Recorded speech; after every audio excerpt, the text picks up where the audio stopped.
এখনোই IPL থেকে ফিরছেন না সাকিব ও মোস্তাফিজ।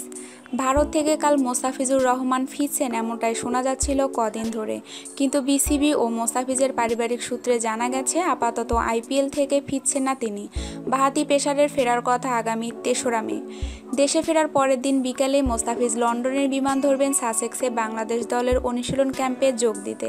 তবে তিনি একা নন, তার সঙ্গে আছেন বাংলাদেশ দলের টি-20 অধিনায়ক সাকিব আল হাসানও। তবে আইপিএল খেলতে যাওয়া বিশ্বসেরা অলরাউন্ডার অবশ্য মোস্তাফিজের সঙ্গে নয়, দেশে ফিরবেন ৪ঠা মে সকালে। ৩রা মে পুনের সঙ্গে কলকাতা নাইট রাইডার্সের ম্যাচ থাকায় সাকিবের একদিন পর আসা।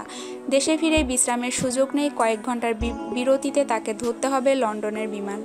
৩রা মে মোস্তাফিজ যদি ফেরেন, তার মধ্যে আরও 4টি ম্যাচ খেলার সুযোগ থাকছে। 25 এপ্রিল হায়দ্রাবাদ খেলবে বেঙ্গালুরুর বিপক্ষে, 28 এপ্রিল তাদের ম্যাচ পাঞ্জাব, 30 এপ্রিল কলকাতা এবং 2রা মে দিল্লির সঙ্গে। এবার আইপিএলে এখন পর্যন্ত মাত্র একটি ম্যাচ খেলেছেন মোস্তাফিজ। 11 এপ্রিল বাংলাদেশ থেকে ভারতে পৌঁছে পরদিন মুম্বাই ইন্ডিয়ান্সের সঙ্গে ম্যাচ খেলেছিলেন মোস্তাফিজ। পরে টানা 4 ম্যাচে আর সুযোগ পাননি বাঁহাতি পেসার।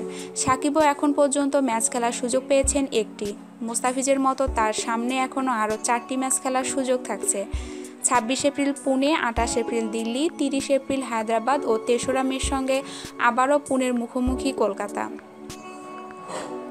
আমাদের চ্যানেলটিকে যদি ভালো লেগে থাকে তাহলে ভিডিওটি অবশ্যই আপনার বন্ধুদের সাথে শেয়ার করবেন এবং ক্রিকেটের নিত্য নতুন নিউজ পেতে আমাদের চ্যানেলটিকে সাবস্ক্রাইব করবেন।